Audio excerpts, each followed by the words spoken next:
അസ്സലാമു അലൈക്കും വറഹ്മത്തുള്ളാ. മൂന്നാം ക്ലാസ്സിലെ ദുറൂസിലെ ആറാമത്തെ പാഠം. നമ്മൾ 1 മുതൽ 5 വരെ പാഠം വായിച്ചതിൻ്റെ അതിൻ്റെ ഉത്തരങ്ങൾ കണ്ടെത്തി മറ്റൊരു വീഡിയോ മലയാളത്തിൽ ചോദ്യോത്തര രൂപത്തിലും തയ്യാറാക്കി. ഇനി നമുക്ക് 6 മുതൽ 10 വരെയുള്ള പാഠങ്ങൾ വായിച്ചതിൻ്റെ പ്രധാന പോയിന്റുകളും മറ്റൊക്കെ മനസ്സിലാക്കാം. അദ്ദറസു സാദിസു പാഠം 6. അൽ മുഅ്മിനു ലാ യസ്രിഖു, വിശ്വാസി മോഷ്ടിക്കുകയില്ല. മഖ്സൂം ഗോത്രക്കാരിയായ ഒരു സ്ത്രീ കളവ് നടത്തി. അപ്പോൾ ആരെ കളവ് നടത്തിയത്? മഖ്സൂം ഗോത്രക്കാരിയായ സ്ത്രീ. നബി സല്ലല്ലാഹു അലൈഹി വസല്ലം അവരെ ശിക്ഷിക്കാൻ വിധിച്ചു. അത് അവരുടെ ഗോത്രക്കാരെ വിഷമിപ്പിച്ചു. അവർ നബി സല്ലല്ലാഹു അലൈഹി വസല്ലമയുടെ സ്നേഹഭാജനമായ ഉസാമത്ത് ബിൻ സെയ്ദിനെ റളിയല്ലാഹു അൻഹുവിനെ സമീപിച്ചു. ഉസാമ റളിയല്ലാഹു അൻഹു നബി സല്ലല്ലാഹു അലൈഹി വസല്ലമയുടെ അടുത്തെത്തി ശിക്ഷയിൽ ഇളവ് വരുത്താൻ അപേക്ഷിച്ചു. നബി സല്ലല്ലാഹു അലൈഹി വസല്ലമയുടെ മുഖഭാവം മാറി. ശിക്ഷയിൽ ഇളവ് വരുത്താൻ നീ ആവശ്യപ്പെടുകയാണോ? നിങ്ങൾക്ക് മുമ്പുള്ളവരെ നശിപ്പിച്ചത് അവരുടെ അനീതിയാണ്. എന്താണ് ആ അനീതി? മാന്യന്മാർ മോഷ്ടിച്ചാൽ അവരെ വെറുതെ വിടും, ബലഹീനർ മോഷ്ടിച്ചാൽ അവർക്കെതിരെ ശിക്ഷ നടപ്പാക്കുകയും ചെയ്യും. അള്ളാഹു സത്യം, മുഹമ്മദിൻ്റെ മകൾ ഫാത്തിമ മോഷ്ടിച്ചാലും ഞാൻ അവളുടെ കൈ മുറിക്കും. അപ്പോൾ അത്തരം വിഷയങ്ങൾ മനസ്സിലാക്കുക. ആരാണ് മോഷ്ടിച്ചത്? മഖ്സൂം ഗോത്രക്കാരിയായ സ്ത്രീയാണ്. നബി അവരെ എന്തിനു വിധിച്ചു? ശിക്ഷിക്കാൻ വിധിച്ചു. അവരുടെ ഗോത്രക്കാരെ വിഷമിപ്പിച്ചു. എന്ത്? നബി ശിക്ഷിക്കാൻ വിധിച്ചത് അല്ലേ? അവർ നബിയുടെ സ്നേഹഭാജനമായ ഉസാമയെ സമീപിച്ചു. എന്തിനു വേണ്ടിയിട്ടാ? ഉസാമ നബിയുടെ അടുത്തെത്തി ശിക്ഷയിൽ ഇളവ് വരുത്താൻ അപേക്ഷിക്കാൻ വേണ്ടി. അപ്പോൾ നബിയുടെ മുഖഭാവം മാറി. ശിക്ഷയിൽ ഇളവ് വരുത്താൻ നീ ആവശ്യപ്പെടുകയാണോ? എന്നിട്ട് നബി പറഞ്ഞതാ, നിങ്ങൾക്ക് മുമ്പുള്ളവരെ നശിപ്പിച്ചത് അവരുടെ അനീതിയാണ്. എന്താണ് ആ നീതി? മാന്യന്മാർ മോഷ്ടിച്ചാൽ അവരെ വെറുതെ വിടും, ബലഹീനർ മോഷ്ടിച്ചാൽ അവർക്കെതിരെ ശിക്ഷ നടപ്പാക്കുകയും ചെയ്യും. അള്ളാഹു സത്യം, മുഹമ്മദിൻ്റെ മകൾ ഫാത്തിമ മോഷ്ടിച്ചാലും ഞാൻ അവളുടെ കൈമുറിക്കും. അപ്പോൾ അവിടെ നല്ലോണം വായിച്ചത് മനസ്സിലാക്കുക. അവിടെ പല രൂപത്തിൽ ചോദ്യം വരും. ഇനി മോഷണം മഹാപാപമാണ്. മോഷണം മഹാപാപം മഹാപാപമാണ്. സത്യവിശ്വാസി മോഷ്ടിക്കുകയില്ലെന്ന് നബി സല്ലല്ലാഹു അലൈഹി വസല്ലം പറഞ്ഞിട്ടുണ്ട്. സത്യവിശ്വാസി മോഷ്ടിക്കുകയില്ലെന്ന്. ഇനി മോഷ്ടാവിനെ ജനങ്ങൾ വെറുക്കുന്നു. ഈ ലോകത്ത് അവർക്ക് നിന്ദ്യതയും അപമാനവും ലഭിക്കുന്നു. പരലോകത്ത് കഠിന ശിക്ഷയുണ്ട്. അപ്പോൾ മോഷ്ടാക്കൾക്ക് ഈ ലോകത്ത് ലഭിക്കുന്ന എന്നാൽ ഈ ലോകത്ത് അവർക്ക് നിന്ദ്യതയും അപമാനവും ലഭിക്കുന്നു. പരലോകത്ത് എന്താ ലഭിക്കുക? കഠിന ശിക്ഷ. അപ്പോൾ അതൊക്കെ ചോദ്യമായിട്ട് വരും, അത് മനസ്സിലാക്കി വെക്കുക. പിന്നെ പണം, സ്വർണം, വിലപിടിപ്പുള്ള വസ്തുക്കൾ ഇങ്ങനെ പലതും ആളുകളുടെ കൈവശമുണ്ട്. അത് അവരുടെ സ്വത്താണ്. അവ തട്ടിപ്പറിക്കരുത്, അനർഹമായി കൈക്കലാക്കുകയും അരുത്. ഇസ്ലാം ജനങ്ങളുടെ സ്വത്തിനും അഭിമാനത്തിനും ജീവനും സംരക്ഷണം നൽകിയിട്ടുണ്ട്. അപ്പോൾ എന്താ പറഞ്ഞാൽ? പണം, അതുപോലെ തന്നെ സ്വർണം, വിലപിടിപ്പുള്ള വസ്തുക്കൾ ഇങ്ങനെ പലതും ആളുകളുടെ കൈവശമുണ്ട്. അത് അവരുടെ സ്വത്താണ്. അവ തട്ടിപ്പറിക്കരുത്, തട്ടിയെടുക്കരുത്, അനർഹമായി കൈക്കലാക്കുകയും അരുത്. ഇസ്ലാം ജനങ്ങളുടെ സ്വത്തിനും അഭിമാനത്തിനും ജീവനും സംരക്ഷണം നൽകിയിട്ടുണ്ട്. അതുകൊണ്ട് ഇസ്ലാം എന്തിനൊക്കെ? ജനങ്ങളുടെ സ്വത്തിനും അഭിമാനത്തിനും ജീവനും സംരക്ഷണം നൽകിയിട്ടുണ്ട്. അത് നല്ലോണം വായിച്ച് മനസ്സിലാക്കാം. വിശ്വസ്തതയും സത്യസന്ധതയും കൈക്കൊള്ളണം. ഇങ്ങനെയുള്ളവർക്ക് മാത്രമേ അന്യരുടെ ധനം കാത്തു സൂക്ഷിക്കാൻ കഴിയൂ. ആർക്ക് മാത്രമേ അന്യരുടെ ധനം കാത്തു സൂക്ഷിക്കാൻ കഴിയൂ? വിശ്വസ്തതയും സത്യസന്ധതയും ഉള്ളവർക്ക് മാത്രമേ. അപ്പോൾ സാധനങ്ങൾ വാങ്ങുമ്പോഴും വിൽക്കുമ്പോഴും മറ്റ് ഇടപാടുകൾ നടത്തുമ്പോഴും സത്യസന്ധത പാലിക്കണം. അവകാശമില്ലാത്ത പണം തിരിച്ചു നൽകുകയും വേണം. ചെറിയ മോഷണവും വലിയ മോഷണവും മോശനം തന്നെയാണ്. ചെറിയ വസ്തുക്കൾ കട്ടുശീലിച്ചവരാണ് പിന്നീട് വലിയ മോഷ്ടാക്കളാകുന്നത്. ആന കട്ടവനും അടക്ക കട്ടവനും കള്ളൻ തന്നെയാണ്. അപ്പോൾ അതൊക്കെ മനസ്സിലാക്കിയാൽ നല്ലോണം വായിച്ച് മനസ്സിലാക്കാം. ലാ യസ്രിഖു ഹീന യസ്രിഖു വഹു മുഅ്മിനുൻ, വിശ്വാസിയായിരിക്കെ ഒരാൾ മോഷ്ടിക്കാൻ കഴിയില്ല. കണ്ട, ലാ യസ്രിഖു ഹീന യസ്രിഖു വഹു മുഅ്മിനുൻ, അത് പൂരിപ്പിക്കാൻ വരാം. അർത്ഥം ചോദിക്കും. വിശ്വാസിയായിരിക്കെ ഒരാൾക്കും മോഷ്ടിക്കാൻ കഴിയില്ല. അത് മനസ്സിലാക്കി വെക്കാം. പിന്നെ നമുക്ക് തദ്രീബാത്ത് വായിക്കാം. ഉഖൂബത്ത് ശിക്ഷ, മർഅത്ത് എന്ന് വെച്ചാൽ സ്ത്രീ, മാല് സ്വത്ത്, ഇർള് അഭിമാനം, സരിക്കത്തൻ മോഷണം, അമാനത്ത് വിശ്വസ്തത. ഹദ് എന്ന് വെച്ചാൽ ശരീഅത്തിൽ ഒരു കുറ്റത്തിന് നിശ്ചയിച്ച ശിക്ഷക്കാണ് ഹദ് എന്ന് പറയാം. അൽ മുഅ്മിനു ലാ യസ്രിഖു എന്ന് വെച്ചാൽ സത്യവിശ്വാസി മോഷ്ടിക്കുകയില്ല. നക്തശിബ് കണ്ടെത്താൻ, ആന കട്ടവനും അടക്ക കട്ടവനും കള്ളൻ തന്നെ. ഇത് ഒരു പഴഞ്ചൊല്ലാണ്. അങ്ങനെ 5 പഴഞ്ചൊല്ല് കണ്ടെത്തി നമ്മൾ എഴുതാനായിരുന്നു താഴെ. പിന്നെ നുബൈനെ സിയാക്കാൻ എന്ത് ചെയ്യുക, സന്ദർഭം വിവരിക്കുക. മുഹമ്മദിൻ്റെ മകൾ ഫാത്തിമയാണ് കട്ടതെങ്കിൽ ഞാൻ അവളുടെ കൈ മുറിക്കും. ഇതെപ്പോഴാണ് പറഞ്ഞ ആ മഖ്സൂം ഗോത്രക്കാരി ആ ഒരു സ്ത്രീ നമ്മൾ ആദ്യം വായിച്ചില്ലേ, മഖ്സൂം ഗോത്രക്കാരി ഒരു സ്ത്രീ കളവ് നടത്തി, നബി അവരെ ശിക്ഷിക്കാൻ വിധിച്ചു. ഇത് അവരുടെ ഗോത്രക്കാരെ വിഷമിപ്പിച്ചു. അവർ നബി സല്ലല്ലാഹു അലൈഹി വസല്ലമയുടെ സ്നേഹവാചനമായ ഉസാമത്ത് ബിൻ സൈദിനെ സമീപിച്ചു. ഉസാമ നബിയുടെ അടുത്തെത്തി ശിക്ഷയിൽ ഇളവ് വരുത്താൻ അപേക്ഷിച്ചു. നബിയുടെ മുഖഭാവം മാറി, ശിക്ഷയിൽ ഇളവ് വരുത്താൻ നീ ആവശ്യപ്പെടുകയാണോ? നിങ്ങൾക്ക് മുമ്പുള്ളവരെ നശിപ്പിച്ചത് അവരുടെ അനീതിയാണ്. മാന്യന്മാർ മോഷ്ടിച്ചാൽ അവരെ വെറുതെ വിടും, ബലഹീനൻ മോഷ്ടിച്ചാൽ അവർക്കെതിരെ ശിക്ഷ നടപ്പാക്കുകയും ചെയ്യും. അള്ളാഹു സത്യം, മുഹമ്മദിൻ്റെ മകൾ ഫാത്തിമ മോഷ്ടിച്ചാൽ ഞാൻ അവളുടെ കൈ മുറിക്കും. അപ്പോൾ അതെന്ത് ചെയ്യുക, ചുരുക്കി എഴുതിയാൽ മതി. ചുരുക്കി വെച്ചിട്ടുണ്ടെങ്കിൽ മുഹമ്മദിൻ്റെ മകൾ ഫാത്തിമ മോഷ്ടിച്ചാലും ഫാത്തിമയാണ് കട്ടതെങ്കിൽ ഞാൻ അവളുടെ കൈ മുറിക്കും എന്ന സന്ദർഭം എപ്പോഴാണ്? ഇപ്പോൾ എത്ര വരി ഉണ്ട്? 1, 2, 3, 4. അതിലെത്ര വരി ഉണ്ടായിരുന്നു? 2, 4, 6, 8 വരി. ഇനി അപമാനം, സത്യസന്ധത, മഹാഭാവം, കൈക്കലാക്കുക, സ്നേഹഭാചനം, അതൊക്കെ എന്ത് ചെയ്യും, നമ്മൾ വാക്യത്തിൽ പ്രയോഗിക്കാനാണ്. പിന്നെ നെക്രഹു അനൻസഹു അല്ലേ, അത് വായിച്ച് പകർത്തിയതാണ്. മഹാപാപം, വലിയ പാപം, മഹാസമ്മേളനം, വലിയ സമ്മേളനം, മോഷ്ടാവം ചോദ്യത, നിന്ദത, ആക്ഷേപം, അപമാനം എന്നൊക്കെ അർത്ഥമുണ്ട്. അപമാനം വെച്ചാൽ മാനക്കേട്. ഇനി ചോദ്യോത്തരങ്ങളാണ്. പൂർവികരെ അള്ളാഹു നശിപ്പിക്കാൻ കാരണം എന്താണ്? അവരുടെ അനീതിയാണ്. അത് മഹാപാപമാണ്. ഏത്? മോഷണം. 3, സത്യസന്ധത പാലിക്കണം. എന്തിലെല്ലാം? സാധനങ്ങൾ വാങ്ങുമ്പോഴും വിൽക്കുമ്പോഴും അല്ലേ, എന്തോടെ പറഞ്ഞത് കണ്ടാ? സാധനങ്ങൾ വാങ്ങുമ്പോഴും വിൽക്കുമ്പോഴും മറ്റു ഇടപാടുകൾ നടത്തുമ്പോഴും സത്യസന്ധത പാലിക്കണം. അടുത്തത് ആന കട്ടവനും അടക്ക് കട്ടവനും തുല്യം കള്ളൻ തന്നെ. ആശയം എന്താ? അതായത് ചെറിയ മോഷണവും വലിയ മോഷണവും മോഷണം തന്നെയാണെന്ന്. 5, സത്യവിശ്വാസി മോഷ്ടിക്കുകയില്ല. ആരാണിത് പറഞ്ഞത്? നബി സല്ലല്ലാഹു അലൈഹി വസല്ലം പറഞ്ഞു അല്ലേ. അൽ മുഅ്മിനു ലാ യസ്രിഖു, അതിന് മുന്നേ പറഞ്ഞിട്ടല്ലോ സത്യവിശ്വാസി മോഷ്ടിക്കുകയില്ലെന്ന് നബി സല്ലല്ലാഹു അലൈഹി വസല്ലം പറഞ്ഞിട്ടുണ്ട്. കണ്ടോ?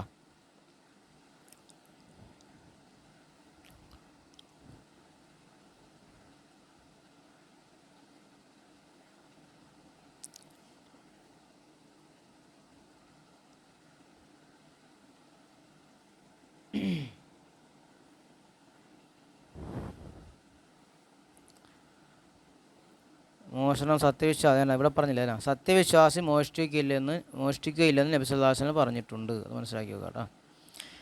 ഇനി അടുത്ത ചോദ്യം ഉണ്ടോ? അടുത്ത ചോദ്യം എന്താണ്? മോഷ്ടാവിന് ഈ ലോകത്ത് എന്താണ് ലഭിക്കുക?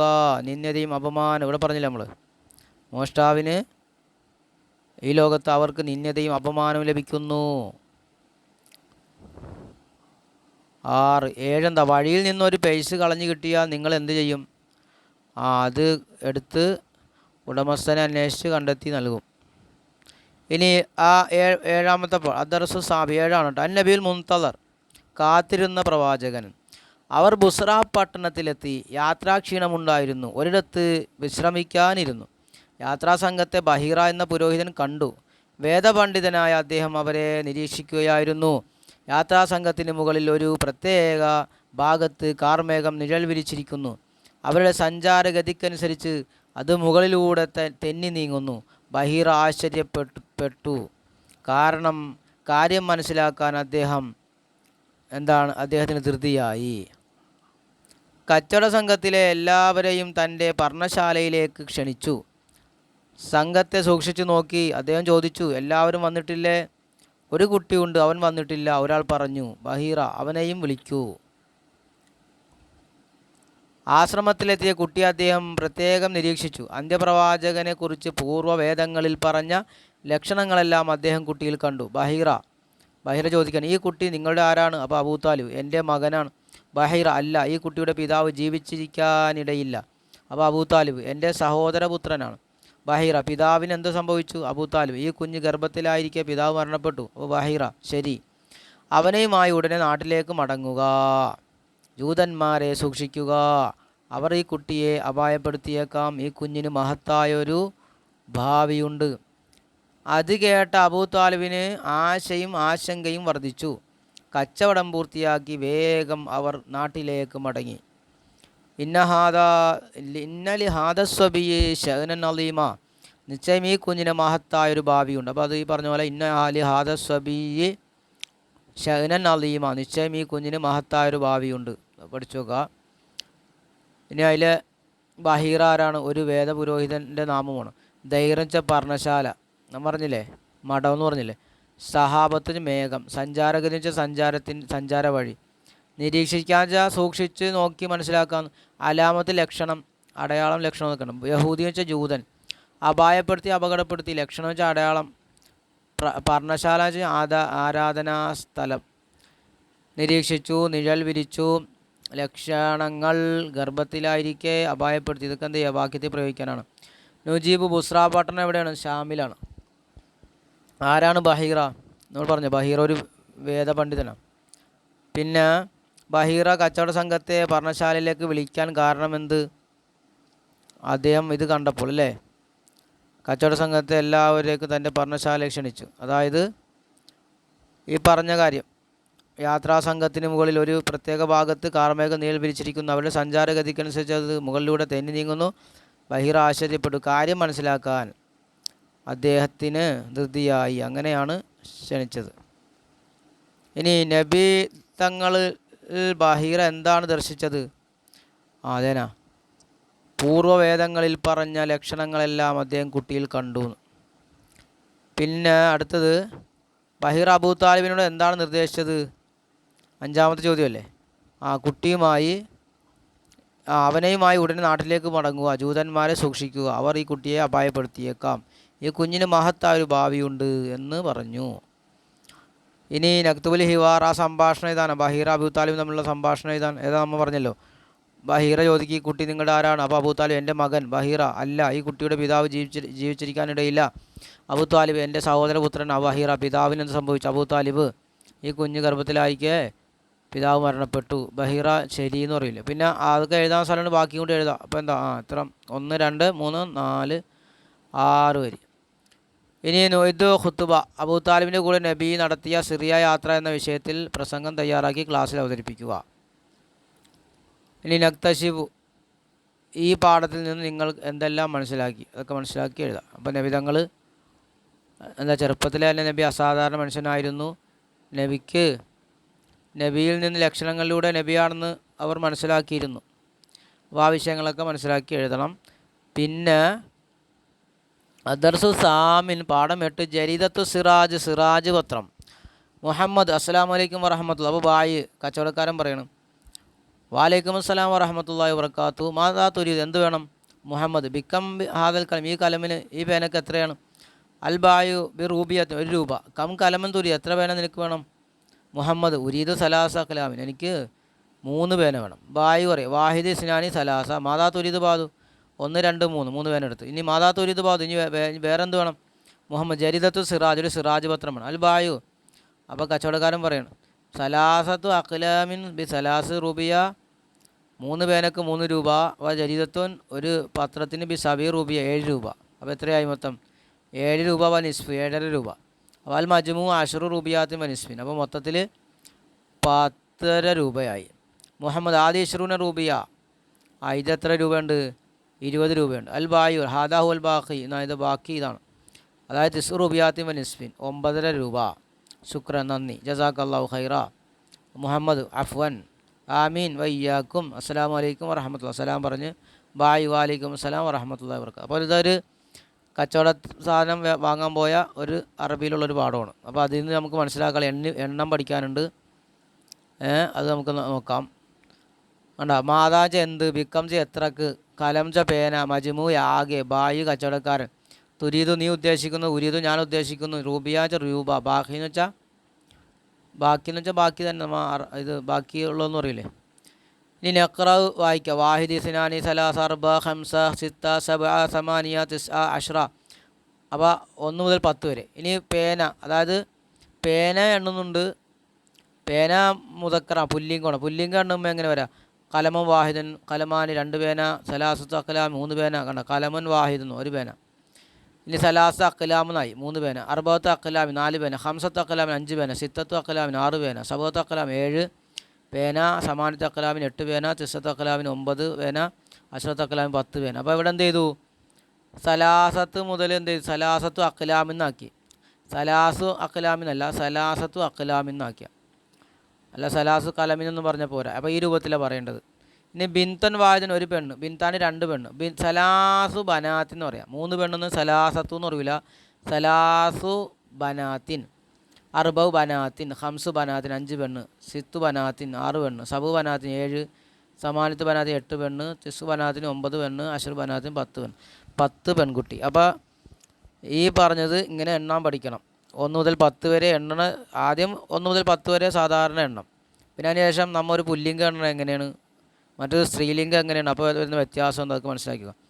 നക്തബ് കമാഫിൽ ബിസാലി, ഉദാഹരണത്തിലുള്ളതുപോലെ എഴുതാണ്. കിതാബ് പുസ്തകം, മുഅല്ലിമത്തൻ അധ്യാപിക, വലതൻ കുട്ടി, ബിൻതൻ പെൺകുട്ടി, വലതൻ ആൺകുട്ടി എന്ന് പെൺകുട്ടി, ബിന്ത് പെൺകുട്ടി, കുത്തുബൻ പുസ്തകം, മുഅല്ലിമാത്തൻ വിദ്യാർത്ഥികൾ, മുഅല്ലിമാത്തൻ അധ്യാപികമാർ, ഔലാദൻ കുട്ടികൾ ആൺകുട്ടികൾ, ബനാത്തൻ പെൺകുട്ടികൾ. അതായത് മുഅല്ലിമത്തൻ കിതാബൻ പുസ്തകം, കുത്തുബൻ പുസ്തകങ്ങൾ, മുഅല്ലിമത്തൻ അധ്യാപിക, മുഅല്ലിമാത്തൻ അധ്യാപികമാർ, വലതൻ ആൺകുട്ടി, ഔലാദൻ ആൺകുട്ടികൾ, ബിൻതൻ പെൺകുട്ടി, ബനാത്തൻ പെൺകുട്ടികൾ. അപ്പോൾ ജമ്മാക്കിയതാണ് കേട്ടത്. ഇനി നമുക്ക് എന്ത് ചെയ്യുക, അർബാവ് വെച്ചിട്ട് എന്ത് ചെയ്യുക, അർബാവ് ബിൻതിന്ന ബനാത്തിന്ന വലതിന്ന പൂരിപ്പിക്കാൻ. അർബാവ് വെച്ചാകുമ്പോൾ ബനാത്തിന്ന, കാരണം ബനാത്തിന് എന്നുള്ള മുഅന്നസാണ്. അപ്പോൾ അർബാവ് മുദക്കറാകുമ്പോൾ മനസ്സിലായല്ലോ ബനാത്തിന്നാണെന്ന്. അഷ്റത്ത് പറയുമ്പോൾ എന്താ, അഷ്റത്ത് ഉമ്മഹാത്തിനാണോ ആബായിനാണോ അബിനാണോ? അഷ്റത്ത് ഉമ്മഹാത്ത് ആബായി എന്ന് പറയാം. കാരണം ആബാ അബല്ല, അബിൻ്റെ ജമ്മാണ് ആബാ. അപ്പോൾ അത് മുഅന്നസ് മുദക്കർ എണ്ണീതാ. സമാനിയത്തു ഔലാദിൽ നിന്നാണ്, ത്വാലിബാത്തിൽ നിന്നാണ്, ത്വാലിബത്തിൽ നിന്നാണ്? ഔലാദിൽ നിന്നാണ്. കാരണം സമാനിയത്തിന് അവിടെ എന്തുണ്ട്, താ കൊടുത്തിട്ടില്ലേ മുഅന്നസാക്കിയപ്പോൾ. ത്വാലിബാത്തിൽ നിന്നുള്ളത് എന്താണ്, സിത്തു താലിബാത്ത് എന്ന് പറയാം അല്ലേ. ഇനി ഔറാഖ് എന്ന് വെച്ചാൽ സബത്ത് ഔറാഖ് എന്ന് പറയാം. കാരണം ഔറാഖ് എന്ന് വെച്ചാൽ മുദക്കറല്ല. അപ്പോൾ മുദക്കറിനെ എണ്ണുമ്പോൾ മുഅന്നസായിരിക്കണം വരേണ്ടത്. ബിൻത്ത് എന്ന് പറയുമ്പോൾ എങ്ങനെയാണ്, ബിൻത്വൻ, ഹാദാ ബിൻത്വനാണ്, ഹാദി ബിൻത്ത്, ഹാദി ബിൻത്വൻ. അത് പുല്ലിംഗോ അല്ലല്ലോ, സ്ത്രീലിംഗോ അല്ല. അപ്പോൾ ഹാദി എന്ന് പറയാം.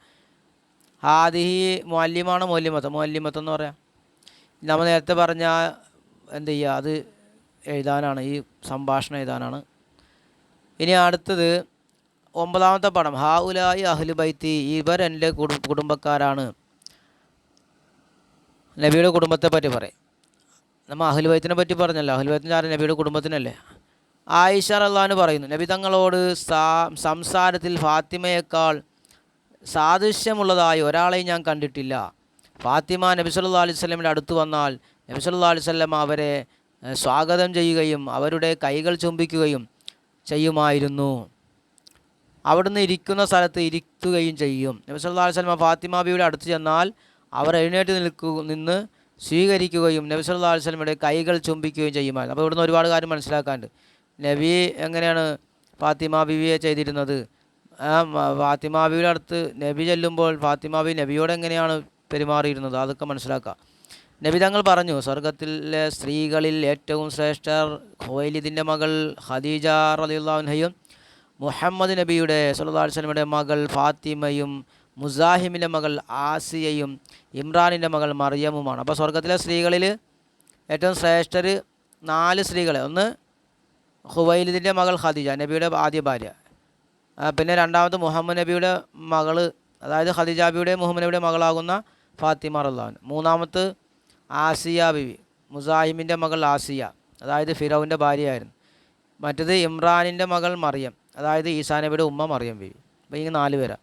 അപ്പോൾ ഏറ്റവും ശ്രേഷ്ഠത് ഖദീജ ബീവിയാണ്. അത് നമ്മൾ വേറെ പാഠത്തിൽ പഠിക്കുക 11ാമത്തെ പാഠത്തിലൊക്കെ പറയണം. ഇനി നബിക്ക് ഫാത്തിമ ബീവിയെ കൂടാതെ മക്കളുണ്ടോ? മാജിദ ചോദിച്ചു. ഉസ്താദ്, നബിക്ക് 7 മക്കളുണ്ട്, 4 പെൺമക്കളും 3 ആൺമക്കളും. അപ്പോൾ അത് മനസ്സിലാക്കണം. നബിക്ക് 7 മക്കളാണ്, 4 പെൺമക്കളുണ്ട്, 3 ആൺമക്കളുമാണ്. ഇവർ നബി കുടുംബത്തിൽപ്പെട്ടവരാണ്. നബി കുടുംബത്തെ സ്നേഹിക്കലും ബഹുമാനിക്കലും നമ്മുടെ കടമയാണ്. നബിയുടെ മക്കളുടെ പേരുകൾ പഠിക്കൽ നമുക്ക് നിർബന്ധമാണ്. ഫാത്തിമ ബീവിയുടെ മക്കളായ ഹസൻ, ഹുസൈൻ എന്നിവരുടെ സന്താന പരമ്പരയിലൂടെയാണ് നബി കുടുംബം വ്യാപിച്ചത്. അപ്പോൾ ചോദ്യം വരാം, നബിയുടെ കുടുംബം വ്യാപിച്ചത് ആരിലൂടെയാണ്? നബിയുടെ ഫാത്തിമ ബീവിയുടെ മക്കളായ, നബിയുടെ മകൾ ഫാത്തിമ ബി അവരുടെ മക്കളായ ഹസൻ, ഹുസൈൻ എന്നിവരുടെ സന്താന പരമ്പരയിലൂടെയാണ് നബി കുടുംബം വ്യാപിച്ചത്. ഉസ്താദ് പാടി, വസബഅത്തുൻ ഔലാദുഹും ഖാസിമുൻ സൈനബ് റുഖയ്യ ഫാത്തിമായ ഫാഹിമു വ ഉമ്മു കുൽസൂമിൻ വ അബ്ദുല്ലാഹി മിൻ ഖദീജത്തുൽ കുബ്രാ ബി തർതീബിൻ സുക്കിൻ അതാഹു ഇബ്രാഹിമു മിൻ സുരിയ വ ഉമ്മുഹു മാരിയത്തുൽ ഖിബ്തിയ. വസബഅത്തുൻ 7 ഔലാദു, നബിയുടെ മക്കൾ 7 ഹും അവർ ഖാസിം, 1 ഖാസിം, 2 സൈനബ്, 3 റുഖയ്യ, 4 ഫാത്തിമ, 5 ഉമ്മു കുൽസു, 6 അബ്ദുള്ള. ഈ 6 മക്കളും മിൻ ഖദീജത്തുൽ കുബ്ര, ഖദീജത്തുൽ കുബ്രയിൽ നിന്നാണ് ഉണ്ടായത്. ബി തർത്തീബിൻ സുക്കിൻ, അറിയപ്പെട്ട തർത്തീബായിട്ട്. അപ്പോൾ തർത്തീബോടുകൂടി ആദ്യം ഖാസിം, പിന്നെ സൈനബ്, പിന്നെ റുഖയ്യ, പിന്നെ ഫാത്തിമ, പിന്നെ ഉമ്മു കുൽസു, പിന്നെ അബ്ദുള്ള. അത്താഹു ഇബ്രാഹിമു മിൻ സുജിയ വ ഉമ്മുഹു മാരിയത്തുൽ ഖിബ്തിയ. പിന്നെ ഇബ്രാഹിം എന്നൊരു കുട്ടി വന്നിട്ടുണ്ട്, അത് മിൻ സുജിയ, അത് അടിമസ്ത്രീയിൽ നിന്നാണ്. വ ഉമ്മുഹു മാരിയത്തുൽ ഖിബ്തിയ, അവരുടെ ഉമ്മ മാരിയത്തുൽ ഖിബ്തിയാണ്. അതായത് ഈജിപ്തുകാരിയായ മാരിയ എന്ന അടിമസ്ത്രീയിലുണ്ടായ കുട്ടിയാണേത്, ഇബ്രാഹിം എന്ന കുട്ടി. നമ്മൊരു പാട്ട് മലയാളത്തിൽ പാടാം. മുത്ത് നബിക്ക് അല്ലാഹു കൊടുത്ത മക്കളുടെ പേരുകൾ അറിയില്ലേ, ഖാസിം, സൈനബ്, റുഖയ്യ, ഫാത്തിമ, ഉമ്മു കുൽസും, അബ്ദുള്ള. മുത്ത് ഖദീജത്താണ് ഈ മക്കളുടെ പൊന്നുമ്മ എന്നറിയില്ലേ, ഇബ്രാഹിം എന്നൊരു മോൻ മാത്രം മാരിയത്തുൽ ഖിബ്തിയയിൽ നിന്നല്ലേ.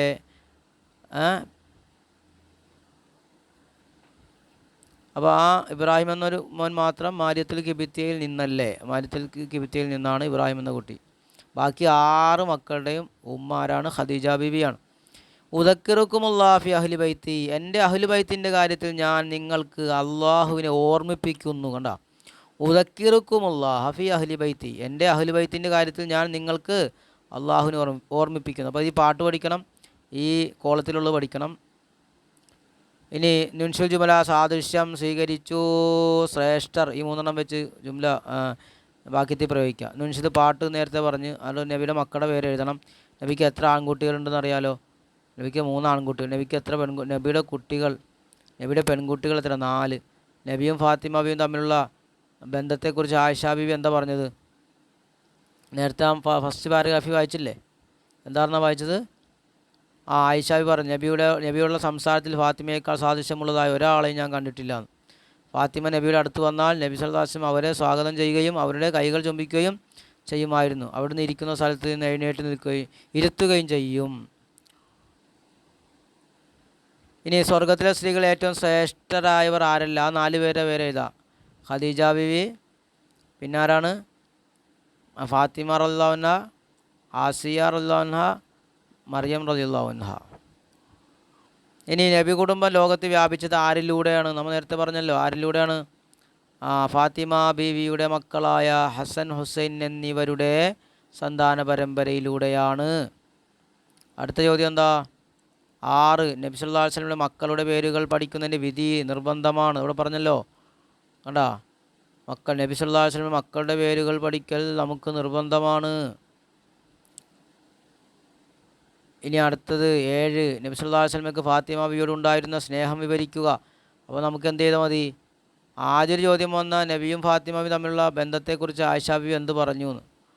അപ്പോൾ അതും ഇതൊക്കെ ഏകദേശം അതൊക്കെ തന്നെ അല്ലേ. ഇനി 8 നബി സല്ലല്ലാഹു അലൈഹി വസല്ലം മക്കളുടെ മാതാക്കൾ ആരെല്ലാം? അപ്പോൾ ഇബ്രാഹിം എന്ന കുട്ടി ഒഴികെയുള്ളവരുടെ എല്ലാം മാതാവ് ഖദീജ ബിവിയും ഇബ്രാഹിം എന്ന കുട്ടിയുടെ മാതാവ് മാരിയത്തുൽ ഖിബ്തിയയുമാണെന്ന് എഴുതിയാൽ മതി. ഇനി ചേരുംപടി ഖദീജ ബിവി, ഫാത്തിമ ബിവി, ആസിയ ബിവി, മറിയം. പിന്നെ അവരുടെ വാപ്പമാരോ ബിന്ത് മുസായിമ്, ബിന്ത് ഹുവൈലിദ്, ബിന്ത് ഇമ്രാൻ, ബിന്ത് മുഹമ്മദ്. അപ്പോൾ അങ്ങനെ ഖദീജ ബിന്ത് ഹുവൈലിദ്, ഫാത്തിമ ബിന്ത് മുഹമ്മദ്, ആസിയ ബിന്ത് മുസാഹിം അല്ലേ. പിന്നെ മറിയം ബിന്ത് ഇമ്രാൻ്റെ മകളാണ് മറിയം. അപ്പോൾ അത് മനസ്സിലാക്കുക ഇൻഷാ അല്ലാഹ്. ഇനി ആ 10ാമത്തെ പാഠം, ഫൽ യുക്രിം ജാറഹു, അവൻ അയൽവാസി ആദരിക്കട്ടെ. സഹൽ ഇബ്നു അബ്ദുല്ലാഹി തുസ്തരി റളിയല്ലാഹു അൻഹുവിന് മജൂസിയായ ഒരു അയൽവാസി ഉണ്ടായിരുന്നു. ആർക്കാണ്? സഹൽ ഇബ്നു അബ്ദുല്ലാഹി തുസ്തരിക്ക്. അയാളുടെ ടോയ്ലറ്റിലെ അവശിഷ്ടങ്ങളും മലിനജലവും സഹൽ റളിയല്ലാഹു അൻഹുവിൻ്റെ വീട്ടുമുറ്റത്തേക്ക് ഒഴുകാറുണ്ടായിരുന്നു. അപ്പോൾ എന്താ സംഭവം? അത് രാത്രിയിൽ എല്ലാവരും ഉറങ്ങുന്ന സമയത്ത് സഹൽ റളിയല്ലാഹു അൻഹു മാലിന്യങ്ങളെല്ലാം നീക്കം ചെയ്യും. എന്നാൽ ഒരിക്കൽ പോലും മജൂസിയെ ആക്ഷേപിക്കുകയോ അയാളെക്കുറിച്ച് മറ്റാരോടെങ്കിലും പരാതി പറയുകയോ ചെയ്തില്ല. കാലം കടന്നുപോയി. സഹൽ റളിയല്ലാഹു അൻഹു രോഗം ബാധിച്ച് കിടപ്പിലായി. ഒരു ദിവസം അയൽവാസിയായ മജൂസിയെ വിളിച്ച് മഹാൻ പറഞ്ഞു, വളരെ കാലമായി താങ്കളുടെ ടോയ്ലറ്റിൽ നിന്നുള്ള മലിനജലം എൻ്റെ വീട്ടുമുറ്റത്തേക്ക് ഒഴുകിക്കൊണ്ടിരിക്കുന്നു. ഞാൻ മരണാസന്നനായിരുന്നില്ലെങ്കിൽ താങ്കളെ ഞാൻ ഇത് അറിയിക്കില്ലായിരുന്നു. എൻ്റെ പിൻഗാമികൾ ഇത് ഉൾക്കൊള്ളണമെന്നില്ല. അപ്പോൾ അത് മനസ്സിലാക്കുക, കഥ ചരിത്രം മനസ്സിലാക്കി വെക്കുക. ഇത് കേട്ട മജൂസി അത്ഭുതപ്പെട്ടു. അദ്ദേഹം സഹൽ റളിയല്ലാഹു അൻഹുവിനോട് ചോദിച്ചു, ഇത്രയേറെ വിഷമങ്ങൾ നേരിടേണ്ടി വന്നിട്ടും അങ്ങ് എന്തുകൊണ്ടാണ് പരാതി പറയാതിരുന്നത്? അപ്പോൾ സഹൽ തങ്ങൾ പറഞ്ഞു, അയൽവാസികളെ ബഹുമാനിക്കണമെന്നാണ് ഇസ്ലാം പഠിപ്പിക്കുന്നത്.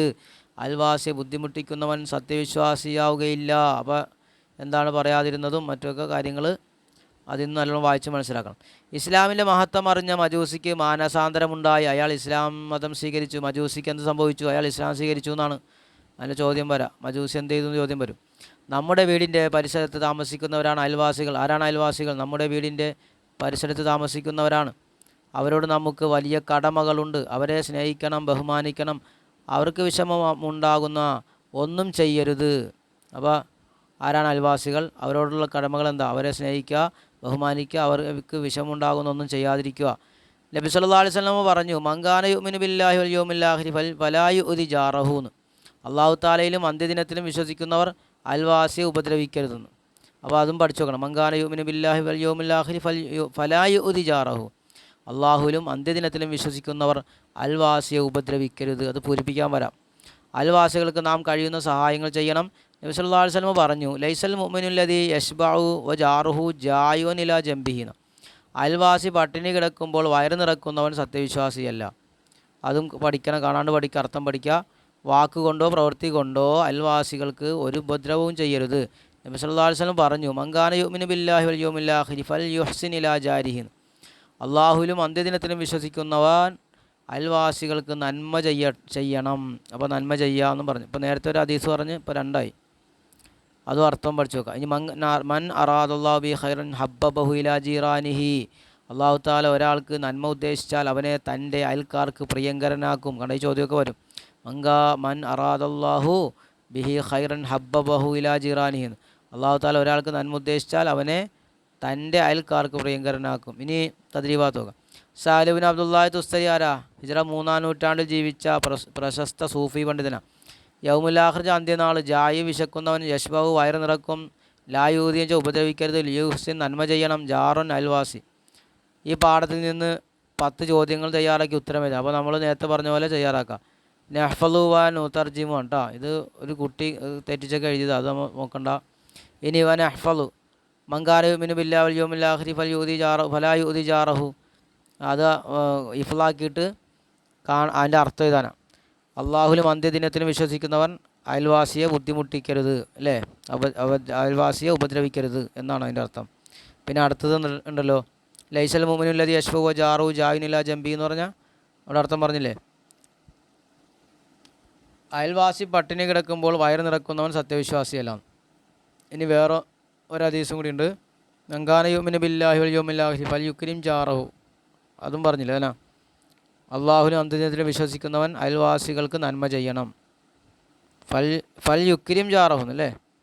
ആദരിക്കുക എന്നാണ്. അപ്പോൾ ആ ഹദീസും ഈ ഹദീസും വ്യത്യാസമാണ്. മങ്കാന വൽ യൗമിൽ ആഖിരി ഫലാ യുഅ്ദി ജാറഹു ഉണ്ട്. ഇവിടെ നമ്മളെ ഫൽയുഹ്സിൻ ഇലാ ജാരി എന്നോട് കൊടുത്തേക്കണം. ഇനി ഫൽയുക്രിം ജാറഹു വെച്ചാൽ ആദരിക്കട്ടെ എന്ന്. ഇനി അയൽവാസികളോടുള്ള കടമകളെക്കുറിച്ച് പ്രസംഗം തയ്യാറാക്കി ക്ലാസ്സിൽ അവതരിപ്പിക്കുക. അപ്പോൾ നമ്മൾ ഈ പഠിച്ച പാഠത്തിൽ നിന്ന് തന്നെ നല്ലപോലെ പാഠം വായിച്ചു നോക്കി അവതരിപ്പിക്കുക. അപ്പോൾ ഇൻഷാ അല്ലാഹ് ഇപ്പോൾ 10ാമത്തെ പാഠം കഴിഞ്ഞ്. അപ്പോൾ 1 മുതൽ 10 വരെയുള്ള പാഠങ്ങൾ നമ്മൾ പാഠം വായിച്ചു. അതിലെ കാര്യങ്ങളൊക്കെ മനസ്സിലാക്കി ഇൻഷാ അല്ലാഹ് നല്ലപോലെ മനസ്സിലാക്കുക, പരീക്ഷയ്ക്ക് തയ്യാറാകുക. അസ്സലാമു അലൈക്കും വറഹ്മത്തുള്ളാഹി.